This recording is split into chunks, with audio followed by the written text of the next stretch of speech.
Hey, what's up, everybody? This is Kim Sites on another segment of My Mind Mondays. Today's segment of My Mind Mondays, what I actually want to talk about is something that I actually goes hand in hand in two topics that I actually love to talk about. And I'm not going to go into the specifics of like the topics, the names itself. But as you go on with this, as you proceed listening to this My Mind Mondays, you'll actually know what I'm talking about. So if many of y'all are familiar with the tennis player, Naomi Osaka or Osaka, I forgot how to pronounce it. But if y'all are familiar with her, or if you're not, she's the number 2 world tennis player in the female division. She was actually like the last female that recently beat Serena Williams in her quest for reaching her goal of having the most major titles in tennis. And so I just want to talk about that situation itself and how is this being related. So like, and most of y'all don't know, in the news recently, I said roughly about last week, Naomi Osaka, she actually like withdrew from the French major.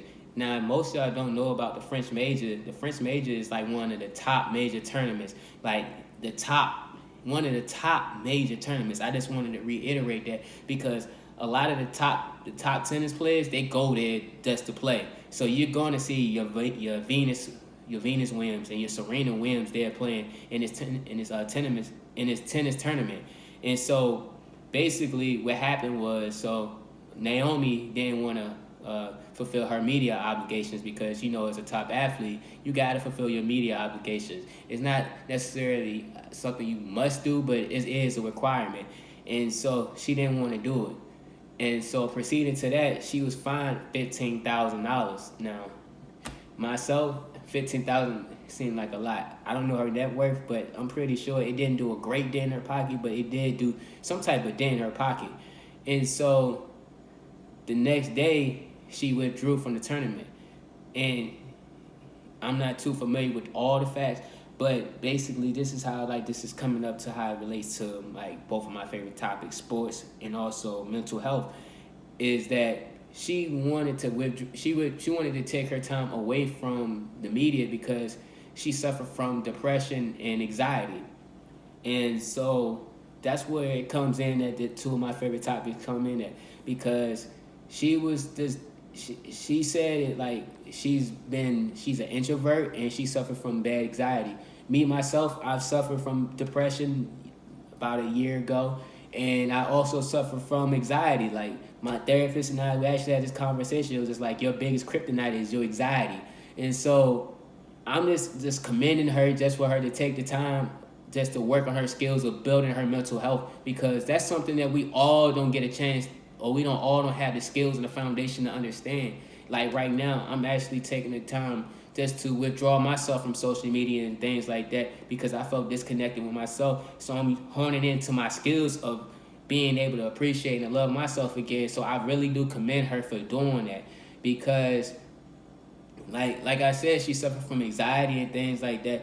And just a little background story of like what she basically had said was on her Instagram post was that one of the first times she realized how bad her anxiety was in 2018 when she had beat someone in a tennis tournament, and everybody booed her. They didn't applaud her. Now that might seem like something minor to some people, but just knowing from when I deal with anxiety and I dealt with depression, that anxiety flares up. You like, man, these people don't love me. These people don't care about me. These people don't think this win for me is important. And I'm pretty sure like she had some of them same thoughts. And by her being such a national and worldwide name, like, it didn't make it any better, because I'm pretty sure some more matches where she won, she didn't get the applause that she wanted or the response that she wanted. And that's continuing down, like the media sometimes is negative, and people with anxiety, sometimes we can't deal with that negative energy. Like, I know, like when I'm in a room and the energy does not feel right, or someone's actions does not feel right, it's harder for me to deal with it. So I have to take time and just put myself in a corner or something, just to take deep breaths and tell myself it's gonna be all right. And just talking about just like the mental health part, but also like Naomi Osaka, I just want to commend her really for that, because like it takes someone real deep to understand that what they're going through is not necessarily not right.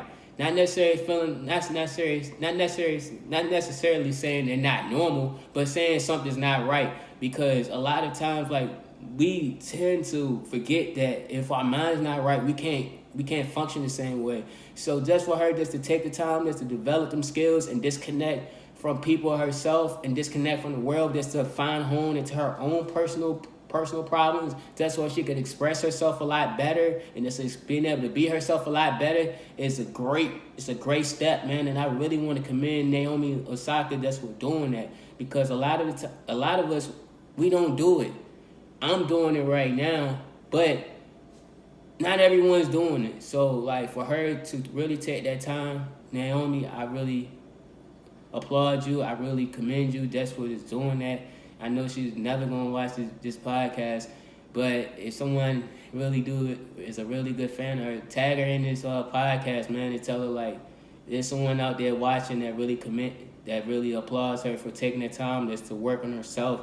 Because at the end of the day, if no one else cares about you, you care about yourself, because you're the one that gotta wake up and look in that mirror and look at yourself and tell yourself, like, you're okay, or if you know if you're okay, or if you know if you're not okay. So just keep pushing, keep striving to be the best person you could be. And any of those people who feel like they have some type of mental issues or they're going through something, don't be afraid to disconnect.